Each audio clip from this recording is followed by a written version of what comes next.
style.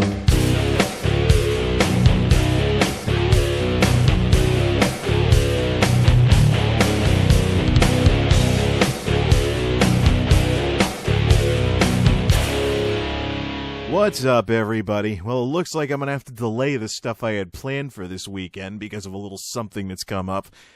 I hesitate to call these radio-style segments videos because it's technically audio with a picture tacked onto it. But then again, other people on YouTube do this type of stuff, and that's all they do on their channels, and they still call what they do videos. So maybe I should just quit being so uptight about that stuff and just not have a problem with accidentally referring to these as videos. But deep breaths. This video is for Blackout Worm and anybody else out there who ever wants to know why software piracy is such a hot button issue for me. To make a long story short, the reason why this is such a huge issue for me and gets me all worked up is because without fail, at least every several months, whenever I'm regularly making videos, I'll get some self-righteous asshat coming on here just making fun of me, dissing me, slamming me into the ground, whatever you want to call it, and just endlessly egging on me for things like buying legitimate copies of programs and old games. It's ridiculous. You know, it's one thing to do the live and let live thing and not bash people who I refer to as ROM ninjas who don't ever want to own retro consoles or even do the virtual console. They want to do everything through emulators and ROMs on PCs all the time. You know, it's one thing to do the live and let live thing and say, yeah, you know, people want to do that stuff. That's their business. But the moment you come after me and start these big, huge arguments because, oh no, I decided to spend my own money on either supporting a local business that sells old games or something like that, or firsthand being the first owner of a game and supporting the companies that made it, sell it, distribute it, etc., you've crossed the line. I've blocked subscribers before who turned out to be fanatics about emulation that wouldn't stop bashing me because, oh no, I bought a retro duo, or oh no, I actually buy retro stuff and things like that. I even had one zinger of an argument from a ROM ninja. He came on here like, hey, what are you doing? You can put all the ROMs on a little SD card the size of a postage stamp. And you can save energy, too. The computers use less energy than old consoles did. These are electronic devices, not power tools. Take a kilowatt and hook it up to a Super Nintendo. The thing only draws a couple of watts versus my netbook drawing like 20 or something and everything else drawing more when I'm not playing really, really harsh games that slam the system on my main desktop. It's like almost 100 watts or so. I could probably bring that down a bit by switching to Intel chips or something like that, or a newer AMD chip that's more power efficient because both companies have gotten better with that stuff in their processors over the past couple of years. But you see what I mean here. I mean, whatever a computer draws versus a Super Nintendo. Why is this even an argument? Well, quite simply, because what separates the men from the trolls on the internet is whether or not someone argues just for the sake of arguing and is all belligerent and just keeps blah, blah, blah, blah, blah, blah, blah, blah, while ignoring any sound points made in response to what they're saying just to keep the argument going. Yes, I'm definitely worked up about this. Let's talk about the stuff in the picture and how it relates to what I'm talking about here. What we have in the picture that I'm using for this radio-style segment is a cartridge of Super Baseball Simulator 1000 on the Super Nintendo and an academic edition of Office 2000 that I bought back when I was in college, of course, from my college bookstore. So I probably got royally ripped off because my college bookstore happened to be the only place where years and years after MP3s took off, you could buy a CD player that wouldn't even play MP3 CDs for $80. Ouch. It shows how naive I was back then. But what these two have in common is both of these are examples of the sorts of things that have gotten me made fun of over the years because, oh no, I legitimately bought a program that might be a little overpriced. Let's first start with the Super Nintendo game. Super Baseball Simulator 1000 was a game that I wanted for years when I was a kid, but my folks never could get it for me. We didn't have the EB Games and the GameStops back then, so you'd have like Walmart or something, or Toys R Us as a place to get your games from. And for the most part, well, we didn't have a Toys R Us around here. All you had was like Walmart and stuff. But the way the department stores work is they only sell the hot sellers at the time. Even if a game is still available firsthand without having to get it secondhand, the minute the game becomes not, something worth allocating the shelf space for, the stores stop selling it. So Super Baseball Simulator 1000 came out at the very beginning of the Super Nintendo's lifespan. I didn't even start playing the game until I rented it towards the end of the Super Nintendo's lifespan. So my folks, this along with SimCity on the Super Nintendo were two games I never got to have as a kid that I now have on the Super Nintendo all these years later. But my folks would go shopping for me and doing the Christmas shopping and stuff, and they'd be like, "Hey, do you have this and that game?" And the slime ball clerk working at Walmart trying to cover for their companies and whatnot would say, "Why are you interested in all these old games? You can't get old games, man. You got to get the new stuff." Yeah, what a load of crap that was. Nowadays with GameStop and everything, that totally doesn't apply anymore. I hope nobody out there is still trying to use that excuse for why a department store doesn't have a certain type of game and things like that. But again, this cartridge that I got from JJ Games, I think either last year or the year before, I think it might have been 2011 before I got laid off. I can't remember. But this cartridge is the kind of thing that gets me made fun of by the people that want to guffaw me endlessly for actually still collecting retro games. I actually want to get an 8-bit NES again, the old gray box one. Even though I've got a Retro Duo, I still want to get an old school NES and start picking up some NES games again. Get that going again after my folks gave away all my Nintendo stuff when I was in college, assuming I'd never want it anymore. Fortunately, I hid my Super Nintendo, so I didn't take as much of a hit there. And my Nintendo 64, they didn't give away, fortunately, but they did give away some of my games. So video games to me are what baseball cards were to my dad. What that thing that your folks think you're never going to want ever again and they give away. And in the case of my dad, he might have some very valuable baseball cards. And in the case of myself, I lost a couple of games that I became interested in playing again several years later. But that's another discussion for another day. But it's ridiculous how people will just make fun of me because, oh no, I buy retro games. I'm such a stuck-up shill of all these big corporations. Or, why in the world you're not supporting the company that made it by buying the secondhand game? Staffa and I have said this kind of stuff, and Ada continues. How many times now? Yeah, sure, I may buy a secondhand game from either an internet seller or a GameStop or something like that. Yeah, maybe I'm not supporting the company that made the game, but you know what I am supporting? My fellow human beings who are as broke as I am and need to have a freaking job! Yes, that's right. It'd be nice if in these tough economic times, people would, actually acknowledge that when they spend $5 for a used game at a flea market or something, somebody who's trying to keep themselves off the street gets that money instead of,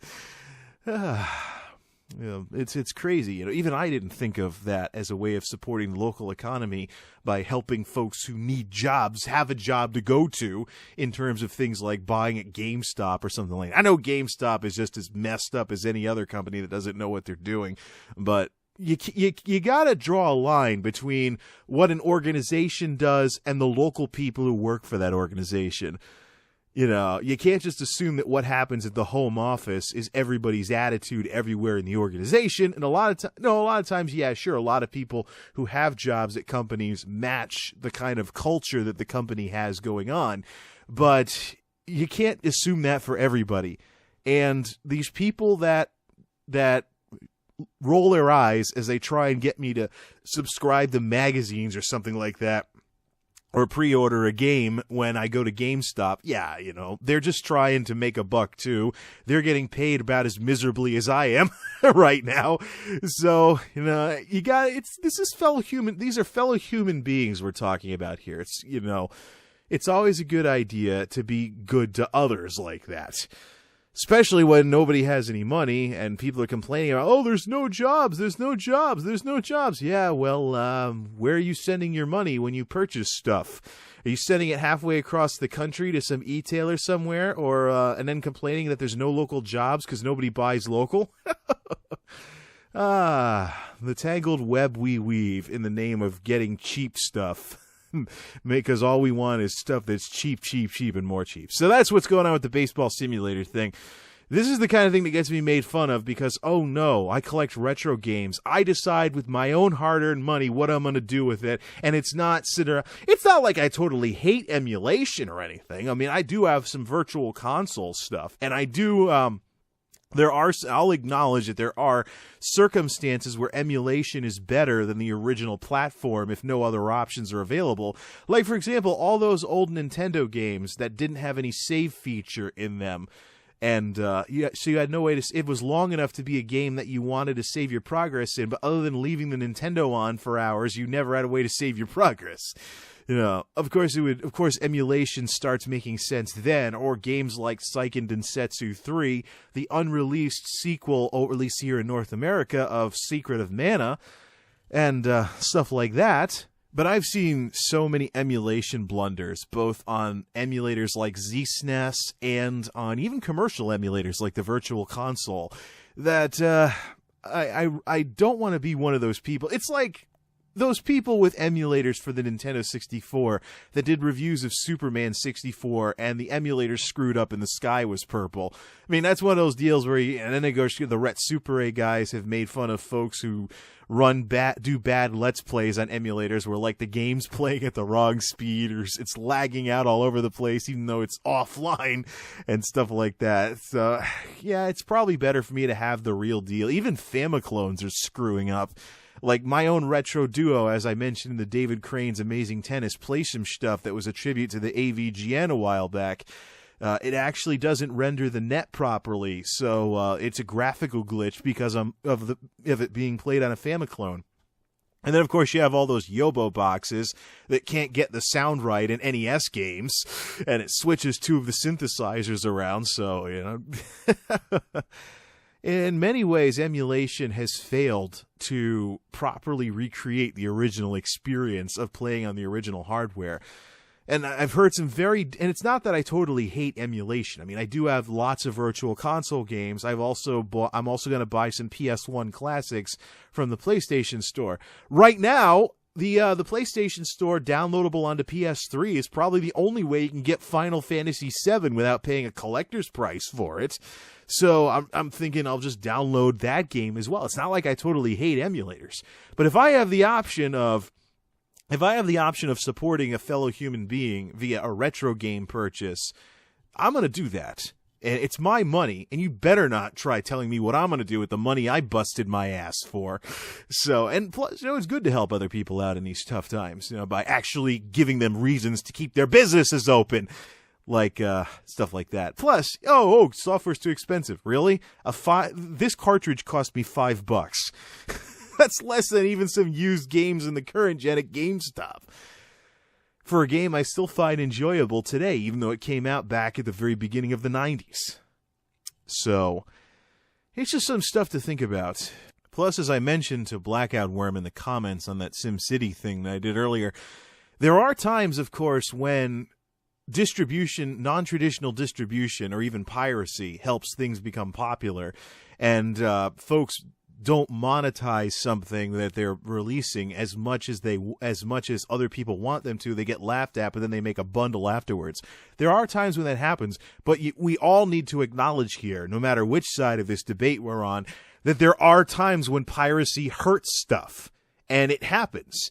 And sometimes stuff doesn't get developed because people are like, oh, they're just going to copy it anyways, who cares? So it's not like DRM is completely unfounded in turn. It's just the wrong answer to the problem here.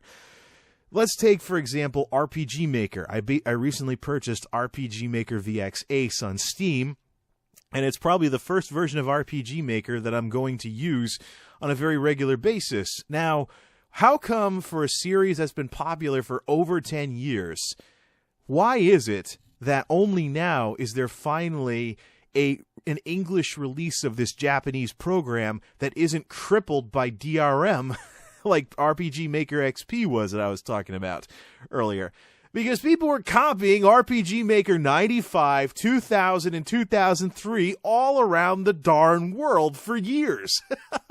I have plenty of RPG Maker 2000 games that I downloaded back when I was a broke college kid living on a shoestring budget. I still have a folder full of those games that I could do videos on. Some of which are missing. Some of which you probably can't find on the internet anymore, like some real zingers, like Adventures of the Pigs in Hell, and the demo version of Destiny's Call, and stuff like that. So I actually still have a lot of those games around, but I remember reading forums at the time by there were English speaking folks representing Enterbrain and ASCII, and there were folks at AgeTech or Agitech, however you say it, that were doing the console RPG makers at the time that would insta-ban people if they talked about any of the PC programs. They're like, you guys wonder why on earth this program isn't available. Why on earth should Enterbrain go to all the trouble to localize a North American English release when you guys are just copying stuff everywhere? So it does happen. It does happen. Yeah, sure, there are times when a program goes viral, so to speak, and then people wind up paying lots of money for it. But you really have to acknowledge both sides of the issue here. There's always the flip side of the coin, and there are cases where things get damaged, or things where people's motives get damaged because of stuff people are doing. Seiken Densetsu 3 is a game that I would buy on the Virtual Console in a heartbeat. It's an RPG classic, but it never saw a North American release. Everybody who loves this game, who made it the RPG classic that it is today, either knows Japanese and plays the Japanese version, or they've played the English translation ROM hack of the game. So there's other games too, like Lennis 2, the sequel to Paladin's Quest on the SNES that never came over to stateside, that there's a translation patch for and stuff like that I've heard about over the years. But the point is, if you're going to talk about this type of stuff, you got to acknowledge all sides and acknowledge all possibilities as well, which many fanboys who come bashing me on here for buying old games instead of just using ROMs for everything fail to acknowledge. Now, the more ridiculous example, the Microsoft Office CD on the right, the academic edition that I bought from my college bookstore back when I was in college. This thing got gawked at in the dorms when I was in school, like it was something out of a museum. You actually bought Office 2000? I could have gotten you a copy of it. My friend's got a copy of it. He just gave it to you. What did you buy that for, man? You could have done a lot of other things with that money. Oh, man. I wish I had a nickel for everybody that did something like that, and then $1 for every CIS person that did something. Yeah, people that wanted to get into the computery side of business for a living in my major in college were laughing at me for having a legitimate copy of Office 2000. Some of these people, while they were doing that, were studying to be software programmers. One of them is. Yes, laugh it up, folks. This very same guy who guffawed at me for actually daring to buy a copy of Office 2000 that was legit now writes applications for an Ivy League school here in the Northeast. Yes! What an irony, isn't it? But you know what? This all kind of leads to a bigger problem within the tech world in general, that as a trade, we sit back and we wonder as techies why it is that tech skills get so commoditized these days, and it's because of crap like this, people with bad attitudes. Oh, it's easy for me to not pay you for your skills, so I think your product's too expensive, so I'm not going to pay you for it. Seriously? I mean, think about it, folks.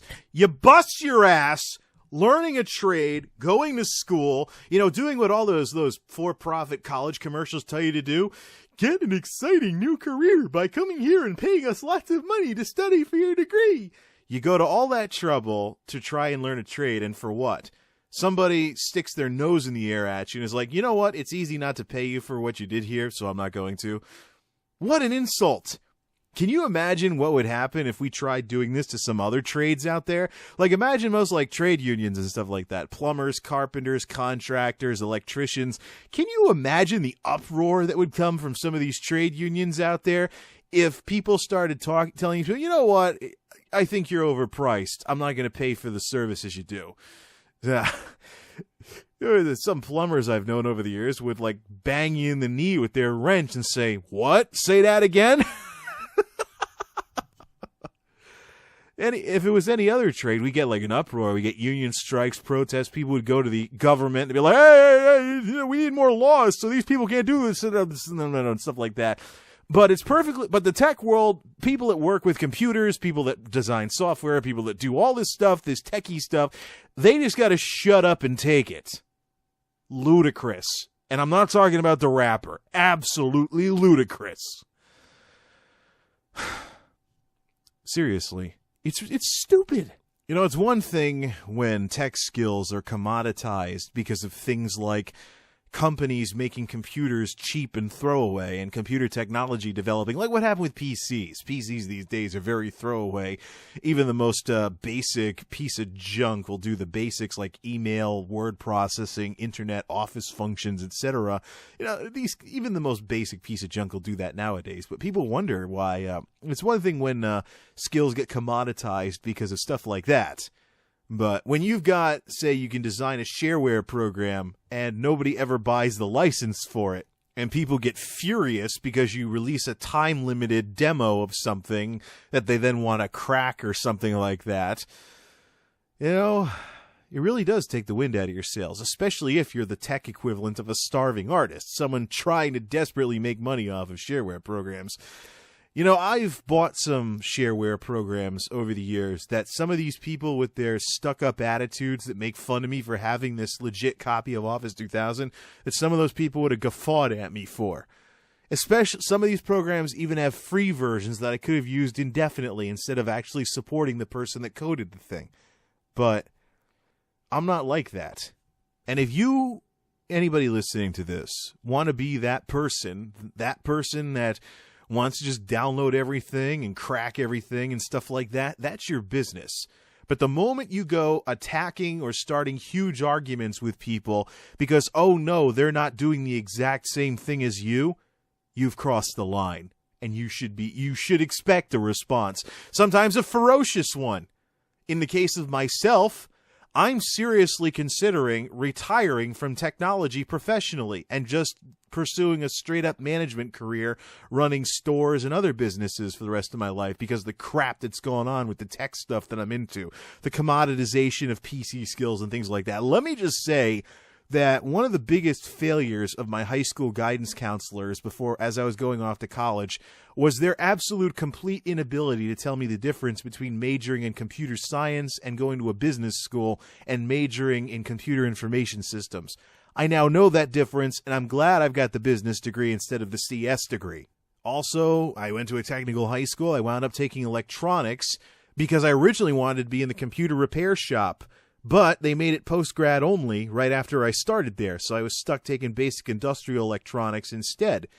I now am glad I took the electronics instead of the PC stuff. You know, I don't care how much someone thinks I may sound like some kind of shill for the IDSA or the BSA or something like one of those other big organizations that's like the RIAA for computer stuff. Even if companies love to overprice popular programs these days, and even if people are greedy, and even if organizations do things that us individuals do not agree with, like crippleware and DRM and crap like that, remember that underneath that organizational umbrella are human beings with jobs trying to put food on their families' tables. As robotic as computery techie stuff might get, there is always a people side to issues like this. It may be something as simple as me helping a small business by purchasing an old Super Nintendo game instead of just downloading a ROM. Even though I'm not supporting, even if the original company is long gone and there's no way in hell that I will be supporting the original company, What is wrong with supporting a fellow human being trying to provide for their family by running a business of reselling used games and stuff like that? There is always a people side to issues like this. And that's all I have to say to that. Now, if you'll excuse me, I've got a weekend I gotta start here, man. Oh, shoot. You know, I got up early on purpose to get stuff done, and here I am doing this, and now I am hardly better off than if I just got up and went to work as normal because of this whole thing. So, hopefully, folks, I just gotta say, if you consider yourself any kind of free thinker or any kind of open-minded person at all, listen to what the other person has to say whenever you don't agree with them. You might learn something. Hopefully not too many people get all mad and unsubscribe because of this, but if that's what this has to come to, then that's what needs to happen.